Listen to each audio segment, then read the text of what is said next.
Hey guys, VaulSC here, hope that you're doing well. We're going to take a look at a game of Conquest, the last Game of Kings, between 100 Kingdoms and Dweghom. Classic matchup, me and Andy in the local meta. This game is from a few weeks back, just didn't find time to get it done, but here we are.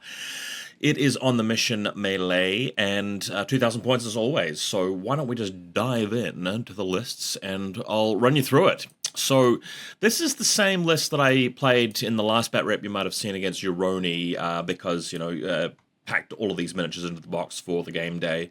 So this is still with the Priory Commander and 5 Crimson Tower Knights, with obviously the Noble Lord as well. So this is Feudal Orders, which is quite a powerful combination at the moment.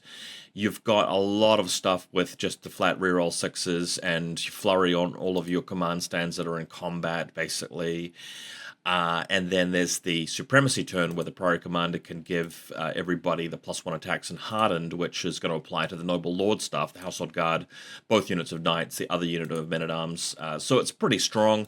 The way that my thinking has developed since this game, really, with 100 Kingdoms, is that it might be best to go with Priory Commander and 1 minimum unit of Crimson Tower Knights with no upgrades at all, possibly Caledburn, and then with the Noble Lord, instead of taking 2 Noble Lords on foot, take 2 mounted Noble Lords and 1 Noble Lord on foot, and skip the Mage altogether. So I might show you guys some bat reps if I get around to playing that setup. It's very sort of combat oriented, and then of course may go back to the Theist at the end of the day. But as always, this is a VaulSC standard classic list with the 8 Household Guard, Armsmaster, Noble Lord, Armor of Dominion.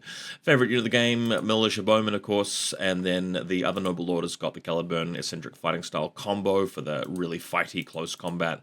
And we're going with the School of Fire Mage here. On to my opponent, just trying out something sort of a bit dinky, a bit different. We're going with the Lost Ancestor Supremacy here, the Warlord. So what does he do? Living Legend, doesn't select the creed. Instead, he gets Ardent and Tempered. So you've got quite a lot of little ways of buffing your army. So you can spend the tokens, obviously, the elemental power token stuff for the wizard. And then your Ardent can always go die fighting, and there's some other benefits there like the reinforcement line. But his Lost Ancestor is actually kind of kitted for combat with the Runeforged plate, so you've got the attacks with the elemental power spend. So if you want to go in there with the Lost and the Lost Ancestor, he does fight quite well, and then he can die fighting at any point in time, so you can inflict a little bit of extra damage. Quite nice. But yeah, the Founder there for the back line, the Lost are there in the front line. I know that they've got this ability which speeds things up. Sorry, Relentless Blows is what they provide. That's kind of cool. And of course, Steel Skull to dish out some things which make them even better at fighting. The Kerawegh is going to be sitting in this unit of Wardens, which Andy's just recently painted up, and of course you've got the extra march and impacts for the Wardens here, which makes them a little bit speedier than they look. Then you've got the classic Sorcerer on the Drake, and the Steel Shaper on the Stoneforged, really good at defending against shooting, of course, with his little bubble of reroll 6s, which is pretty cool. Classic 2 units of Fireforge, that's what you want to do. So probably not the most optimized list in the meta at the moment, but I love that he's trying something different with the Lost Ancestor there. So let's take a look at the game.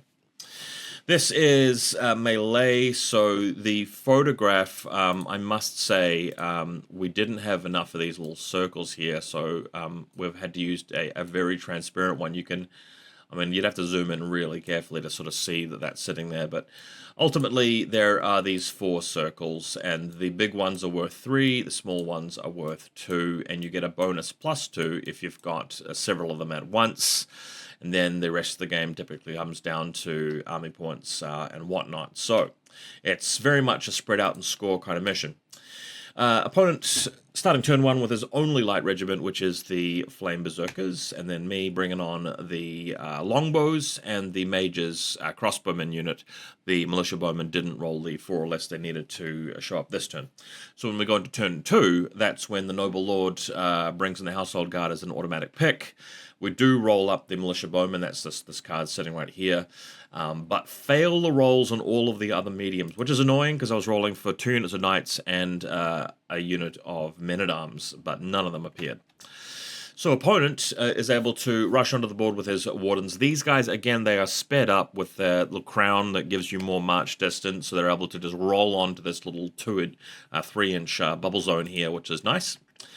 For me, we now have the Militia Bowmen arriving, and as you may have seen in my last game, Longbowmen just stay right at the back. They're going to wait for the Household Guard to leapfrog over them and then spend the entire rest of the game shooting over the other stuff.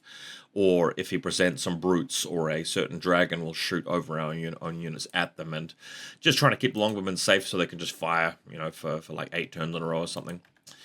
So there it is, the Household Guard. As you can see, I've played this unit enough times that I've realized that it's worth leaving a gap between 2 other ranged units, and the Longbowmen can come at the back. This formation obviously allows your Household Guard to roll up to this objective and just clip the corner of it, so we're just going to be sitting there. But having the 2 light regiments on either side of it means that it's not likely to get flanked as badly.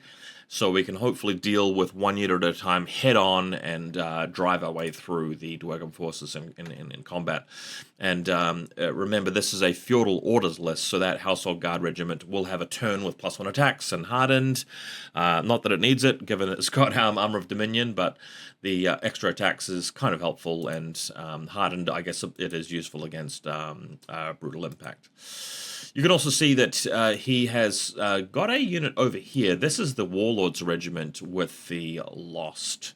So they're going to move towards, and again, sorry, there's a transparent circle sitting on the table there, which the photo is probably not showing you very easily. So they can go towards that, mind you, and score a bunch of points from it. So opponent is actually going into the lead early with 2 points from that. I'm not anywhere near the objectives at the end of turn 2. So we go to turn 3. Turn 3, auto-picking my only heavy unit, which is the Crimson Tower Knights. They're going to come in like second to last there, and then the Household Guard are going to go last, just because I want to make sure that I'm not moving anything into range of anything that hasn't activated yet. But since this is turn 3, the first several cards are just characters, and we're just basically going to be deploying throughout this. So there it is. Opponent bringing in the Fireforged on his extreme left-hand flank. They're going to be coming around here towards this circle here and probably shooting at my Household Guard a fair bit. And then, of course, the Dragon. So my opponent is starting to learn a bit more about formation here. The Hellbringer Drake is securely in the forest where it needs to be to avoid shooting, and behind a regiment of Flame Berserkers. The only thing about this army list that I feel like I would personally do different is I would try to have a sturdy regiment of like 5 stands of either initiates or something else that's tough enough to stand in front of the Hellbringer for the entire game, because once you lose these guys, the Flame Berserkers, you're at risk of something coming in front and actually hitting your Hellbringer and tying it up in close combat. Mind you, it can withdraw, so there's always that age-old trick, just as long as it doesn't get one-rounded by some sort of combat regiment. So the Bowmen now, just rushing forward to the left, they are planning on doing something sneaky, like sacrificing themselves and getting in the way of some sort of combat unit. I'm looking at you, Wardens, or possibly Flame Berserkers. Then on the other side, we've got the Found here. These guys, sorry. There's a Found card in the photograph, but this is definitely not the ranged version of these brutes. It is the... Pretty sure it's the Lost. I do remember the game. This is not the ranged guys. This is the close combat guys. I'm pretty sure of it. So the Knights now just leapfrogging the Mage's regiment. As you start to play Hundred Kings a bit more, you start to remember how far you can move your infantry onto the table and still leave room for the cavalry to march through you. But their plan is just to sit within the 8-inch range bubble of the Noble Lord. So he's like right there. So as long as they're within 8 inches of him, they are going to get the reroll 6s, which they're going to need because they're going to get pummeled by the Fireforged.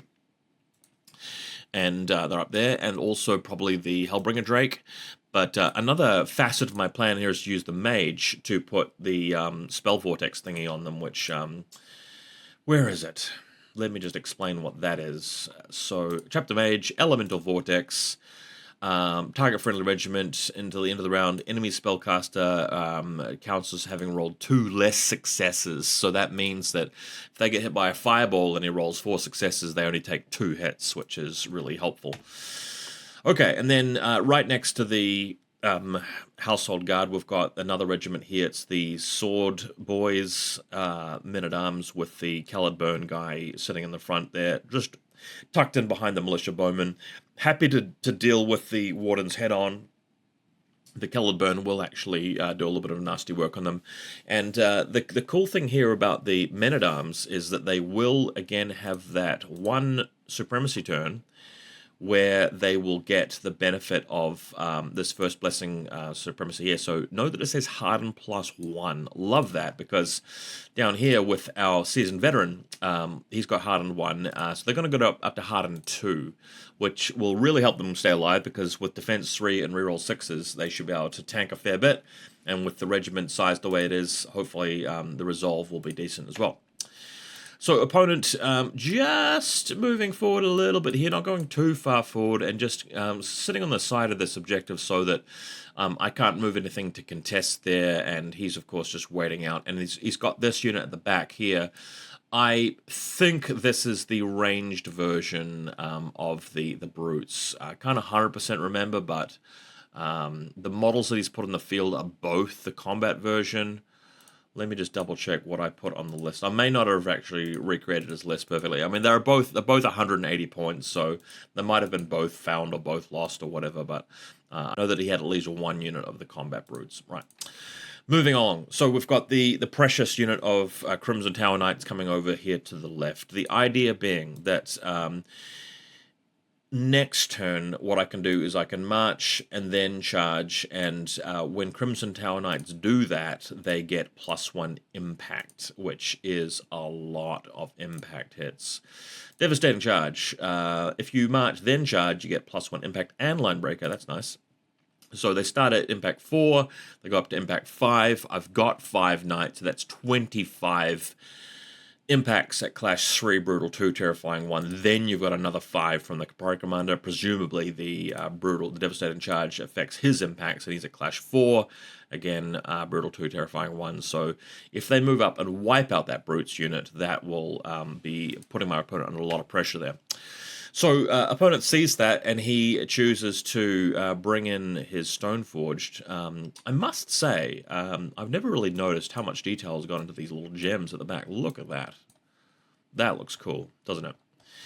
But he, of course, thought about deploying this large giant monster over this side of the battlefield and just completely ignoring the knights, which may have actually been a good idea, but he is going to be coming up here at the end of the day, and once again we have an objective just sitting through there. It's a nice transparent objective which you can't see, but I'm just highlighting it for you so that he can move around here. Now, this creature, the guy riding it, has got Smite, which is kind of nice, and I suppose... let's have a look here. Lost Ancestor. No, I'm looking for the Tempered Steel Shaper. Yeah, he's got Smite on his 5 attack, so that is a little bit uncomfortable for the Crimson Tower Knights. The Crimson Tower Knights, as far as I recall, do not have any evasion. No, they certainly don't. So if he goes a few rounds against them, that could be problematic. And if I lose that regiment, then this flank becomes a problem, because he's going to start scoring a lot of points, and I'm already behind on points. On the other hand, if I can outmaneuver him and wipe out these 2 regiments, then that's pretty big as well. So, Household Guards just moving up enough that they can sort of stay out of range of certain regiments and not get charged in the flank. And then we are left with this photograph here. So this is the end of turn 3, if I recall correctly. So I still have 1 regiment that's not on the table. It is the 2nd unit of Knights. And my opponent has 1 regiment not on the table. It is the 2nd unit of Fireforged way at the back there. So there you go there. But let's have a look at it. On the right-hand side here, if the Knights move forward, again, they've got the benefit of the reroll 6 bubble from the Noble Lord, but they're going to get shot at by this armor-piercing unit here, and probably the Dragon's Guns, and probably the Dragon's Spells as well, but you've got a little bit of spell protection from the Mage back here. The Bowmen here, the Militia Bowmen, they want to just march onto the hill, tank this regiment here, and then have the sword guys behind them charge through as a second wave, and hopefully the Caledburn should do some work there. The Household Guard don't particularly want to take a frontal assault from the Flame Berserkers, but if they have to do that, they will then need to want to put pressure on the dragon. If I can kill the dragon, then that's a really big game changer there. We'll have the longbows just moving up behind the Household Guards, of course, and then I've got to decide whether to bring in the second unit of Knights right through there, or just double team and double down on the flank with this regiment here, I think is the way to go. Ideally, you'd want to keep your second unit of Knights within range of one of the Noble Lords, which is this guy here and this guy here, but there might not be enough room for that. So, turn 4, we're going with the Militia Bowmen first. The key is to just charge that will march them in range to block the Flame Berserkers so that I don't get a frontal hit from the Wardens or the Flame Berserkers. And then play all the characters next. The Mage is going next to put the spell interference vortex thingy down. And the Crimson Tower Knights, of course, want to go absolutely dead last so that they can get their hits in without being, countercharged by something in that same turn. So, opponent, this is a really interesting play here. Moves his Stone Forged into the range of this objective. Again, I'll mark it out. So that's going to mean that he's got his 3. This counts as 3 stands for scoring, and he's already got 1 or 2 stands here. So that's going to really bolster his lead, and I must say that he's getting a big lead with points at the moment. The thing is that if these guys now charge this unit, they might actually be out of his line of sight, which could be a bit more problematic. I mean, I don't particularly mind this play here. The only thing that I would have done differently, I think, is I would have tilted this regiment so that his line of facing, if I just get out this blue pen here, I would have sort of tilted him around like this, so that's the front of his base, and this is the direction that he's facing in, as opposed to this direction, which is sort of what he's currently facing in. Because you're expecting the Crimson Tower Knights to, at the very least, come onto this little circle that's in front of them, if not march charge into those brutes over there, and you want to be in position to countercharge. So you've got to be quite careful about positioning there. As promised, the Militia Bowmen just get in the way of these Household Guards here. The reason I positioned them this way is because it becomes quite awkward for the Wardens to then charge the Household Guards past that angle, because they can't quite wheel round through that. And if the Flame Berserkers try to make a break for it, they aren't really going to be fully contacting this Household Guard unit. There's going to be some guys sort of off the edge over this side, giving me enough frontage to charge in with another regiment and clip them on the side. So I'm just trying to make it as awkward as possible for my opponent, and that's just something that the Militia Bowmen do extremely well. Okay, I must say my opponent has done a great job with his little spell cards here, which he's scratch built himself. He's just downloaded some really cool pictures from the internet and put some text over them. So this is the Lost Ancestor putting Tempered Plate on these guys. Let's just check what that does.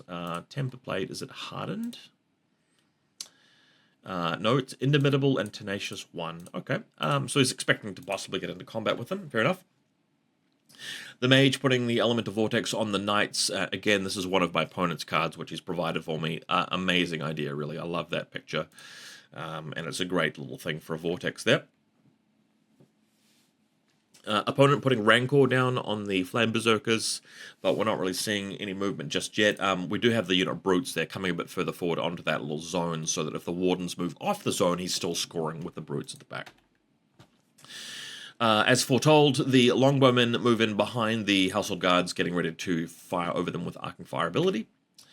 And quite cleverly, my opponent chooses to move backwards with the regiment of Brutes here. This is quite a crucial play, because if he does anything other than that, then this regiment here is going to march charge them for sure and completely obliterate them. But as it stands here, moving back means that they've got to sort of keep jockeying for position. It gives my opponent more time to sort of suss his positioning out before we move on. So after thinking about it for a little bit, I decided to move the other regimental knights onto the battlefield on this side, and the thinking here is that we want to get this regimental knights into contact with his big giant, the Stoneforge, and just tie it up for 2 turns. Eventually, the knights will lose against that creature because it is self-healing. It's defense, like 4, I think it is, and it heals itself, and the guy riding it has got smite. The knights are not going to survive that. But if the knights delay him enough for the Crimson Towers to go in and wipe that brute unit out in the back there, then I could potentially turn around with the Crimson Tower Knights and charge the Stoneforge, and if that kills it, then I will have this entire flank free to myself. He still does have 1 unit left to deploy, which is another unit of Fireforged, so he may choose to try and bolster his position here, or if he feels that he needs them more on the other side of the battlefield, I guess that's where they'll go, but that remains to be seen.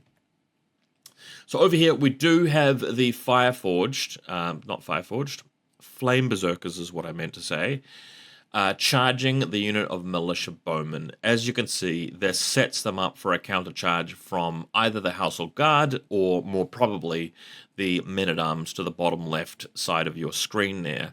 But needless to say, the Militia Bowmen aren't going to survive a charge from that.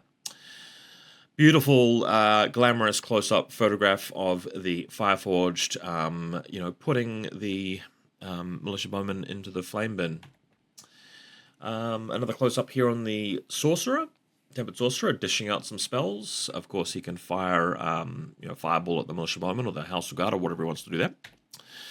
And then we have the Knights. These guys, again, they did have that little buff there from the Mage, but they are just moving just kind of gingerly onto the objective here to finally get some points on the board for me, because I desperately need that. But they will be in danger of a lot of shooting at this point. The thing that works for me here, though, is that if he comes onto the objective with the Fireforge, well, that makes it easy for me to charge him, and the Drake certainly isn't going to want to move out of the forest and come onto the middle of the battlefield there, where it's even more danger. So we should have this objective here to ourselves for the moment. Now, with the Militia Bowmen having been destroyed, we are able to charge through with the Men-at-Arms and the Noble Lord with Caledburn, and this is great because everything here has, the command stand has Flurry, and I've got the Supremacy turn coming up. The Caledburn does very, very well. So there's plenty of attacks going, and I've even got support on the Men-at-Arms there, so they're able to really do a lot of damage there. I don't believe that this was an automatic charge, but we attempted it anyway, and we managed to get through. The unit isn't perfectly aligned with his Flame Berserkers just because I couldn't come any further towards the right-hand side with the position of the Household Guard, being right there, being right next to them. A little bit of a close-up, as you can see there, I've got my nifty little Noble Lord who's been converted from a few different things, including the Hunter Cadre and the Household Guard kit and Imperial Officer kit, etc., etc., etc. Okay, and then Fireforged, Drake, Knights, that's the setup at the end there. And then, this is a fun play. We have probably a very important move in the game. We're double marching with the Household Guard. Note that the Household Guard are capturing this objective now, but the crucial thing is that they are in an automatic charge range for next turn against the Drake. This means that if I win the dice roll on the next turn, and I probably won't because I don't have the advantage going into next turn, but if I do, which is like a 1 in 3 chance, the Household Guard can charge the Drake and completely obliterate it, and that means that he's lost like his most important piece. That's quite crucial. Now, the other thing about this photo is that the Flame Berserkers are still alive. They haven't been completely wiped out by the Men-at-Arms, and because they are locked in combat there, the Wardens can't fit past them to charge the Household Guard. So if he wins the roll, he can't just charge Clash me. The best that he can probably manage is maybe some sort of reform and then charge into the flank. Probably a better plan there for him would be to activate this unit and charge them into the front just to prevent these guys from getting in there, and then the dragon just marches backwards at double speed. So I think that this is a real problem for my opponent's list, and again, the way that I would get around this problem would be to have a unit of initiates that stays in front of the Drake at all times. Or what you could do is have the Drake in a position like this, like over there behind that building, with a couple units on either side of it, just so you can use the terrain a little bit and protect the Drake as it sort of shoots like on either angle past the building, or if you've agreed with your opponent that the building's like size 2 or something, then the Drake can potentially see over that.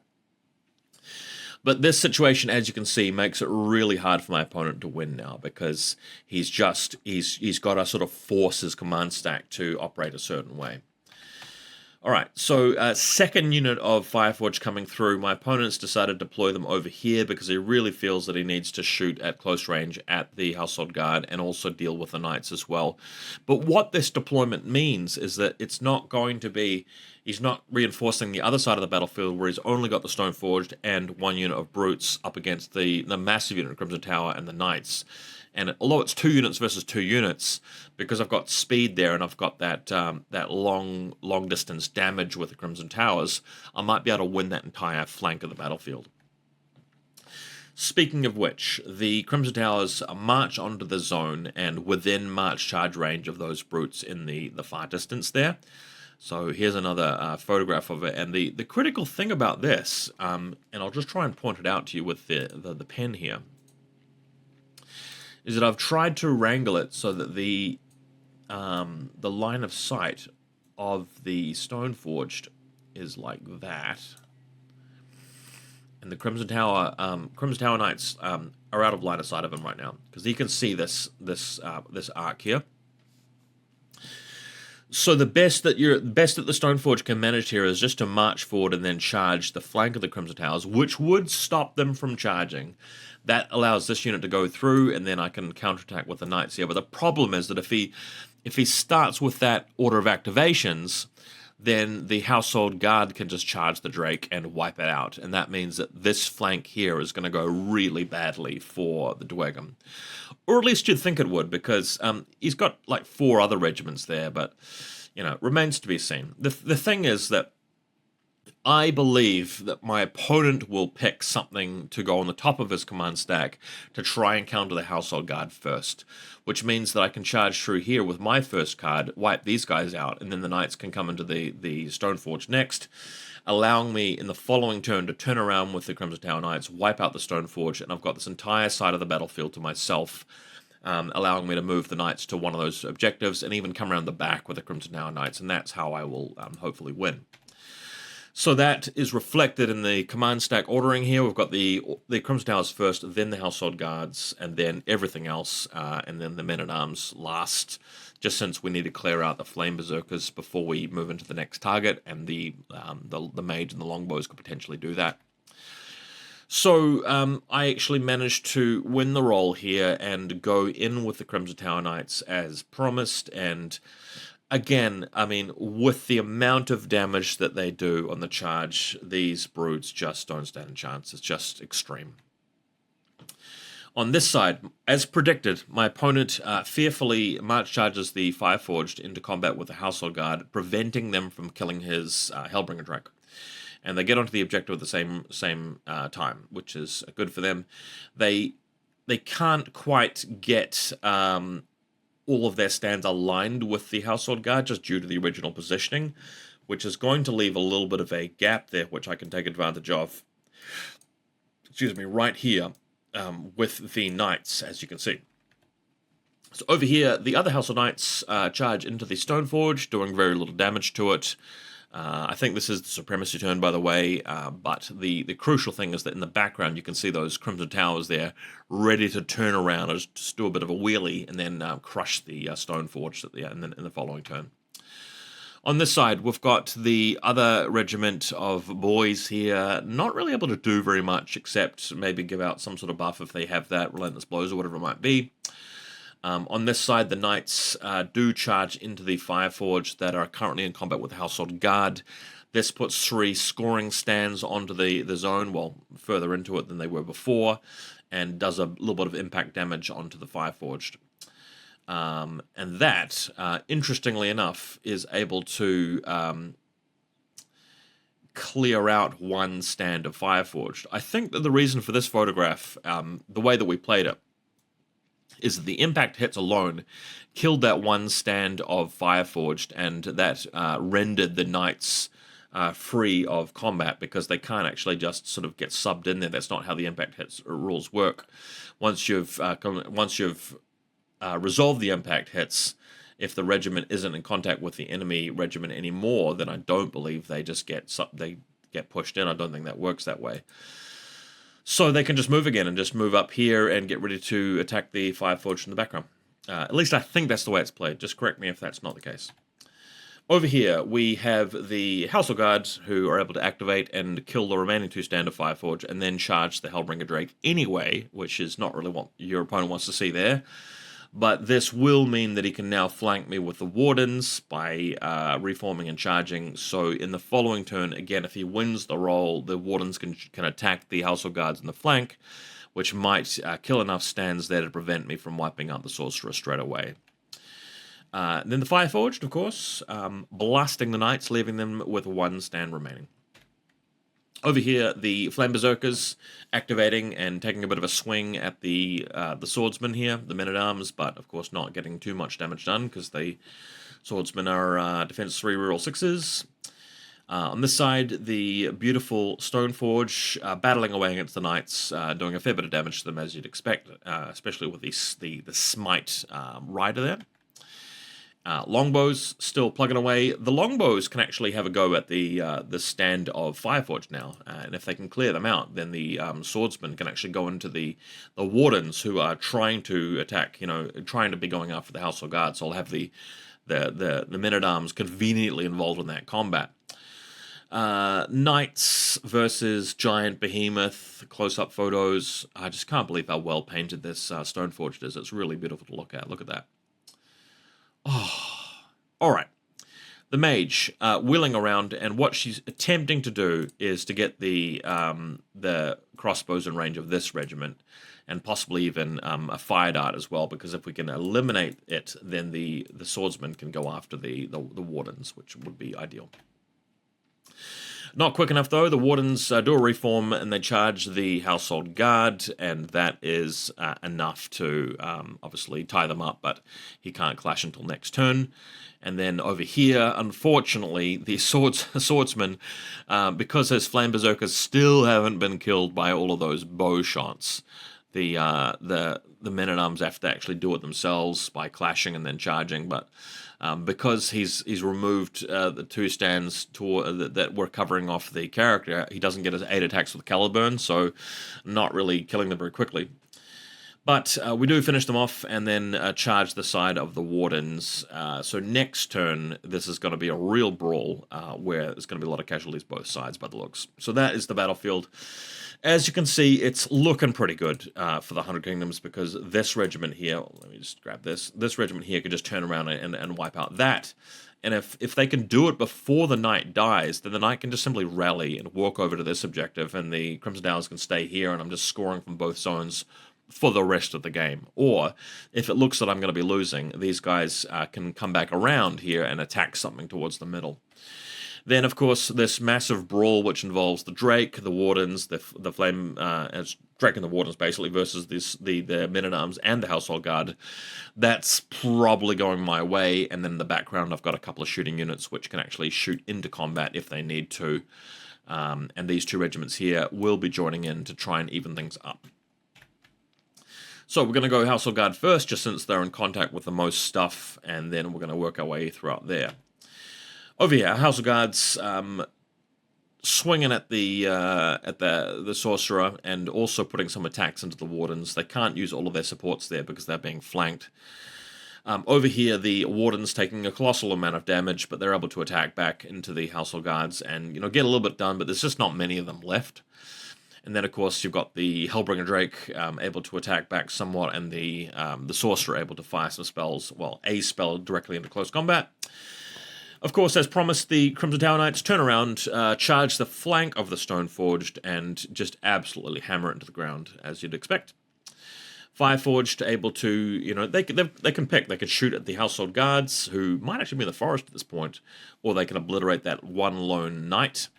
And then over the side, with the Stoneforge having been destroyed before it finishes off my last remaining household guard there, household knight, he's able to rally and just wheel around and move around. And as you can see, he's just going to move over to that circle that's right in front of him, which is going to be great. Beautiful close-up of Mr. Pinkmouth. Really well-painted Drake, having to attack me in close combat at this point. We've got the longbows, which can now arcing fire into close combat against the Wardens, and the crossbowmen can sort of do something similar. We've got the other unit brutes. They've sort of shown up into the battlefield a little bit late here.